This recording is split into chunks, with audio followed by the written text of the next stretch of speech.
বরিশাল জেলার বাকেরগঞ্জ উপজেলার রাস্তাঘাটের দুরবস্থা দীর্ঘদিন ধরেই একটি গুরুত্বপূর্ণ সমস্যা হিসাবে চিহ্নিত।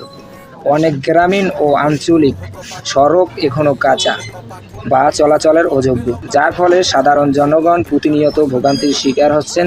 এই সমস্যা সম্পর্কে কিছু মূল দিক তুলে ধরা হলো। রাস্তাঘাটের দুরবস্থার চিত্র। কাঁচা সড়কের আধিক্য।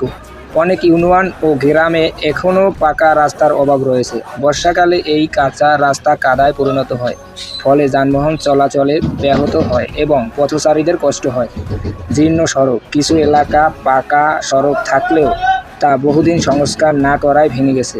এতে গর্ত তৈরি হয়েছে, যা দুর্ঘটনার ঝুঁকি বাড়ায়। সংযোগের অভাব। অনেক গ্রামের সঙ্গে মূল শহরের বা উপজেলার যোগাযোগ ব্যবস্থা দুর্বল, ফলে কৃষি পণ্য পরিবহনের সমস্যা হয়। জনদুর্ভোগ। শিক্ষার্থীদের ভোগান্তি। স্কুলে যাওয়া আসার পথে শিক্ষার্থীদের অনেক কষ্ট হয়, বিশেষ করে বর্ষাকালে। রোগী পরিবহন। জরুরি স্বাস্থ্যসেবায় বিলম্ব ঘটে, অ্যাম্বুলেন্স প্রবেশ করতে না পারায় রোগীর জীবনহানি পর্যন্ত ঘটে। অর্থনৈতিক ক্ষতি। কৃষি পণ্য সময়মতো বাজারে নিতে না পারায় কৃষকরা ন্যায্য দাম থেকে বঞ্চিত হন। সম্ভাব্য সমাধান। স্থানীয় সরকারের কার্যকর উদ্যোগ, সড়ক উন্নয়নের প্রকল্প হাতে নেওয়া ও নিয়মিত তদারকি করা। জনপ্রতিনিধিদের জবাবদিহিতা নিশ্চিত করা। স্থানীয় জনগণের স্বেচ্ছাশ্রম বা অংশগ্রহণমূলক প্রকল্পের মাধ্যমে রাস্তাঘাট উন্নয়ন। সরকারি বাজেট বরাদ্দ বৃদ্ধি ও প্রাধান্য ভিত্তিতে অবকাঠামোগত উন্নয়ন।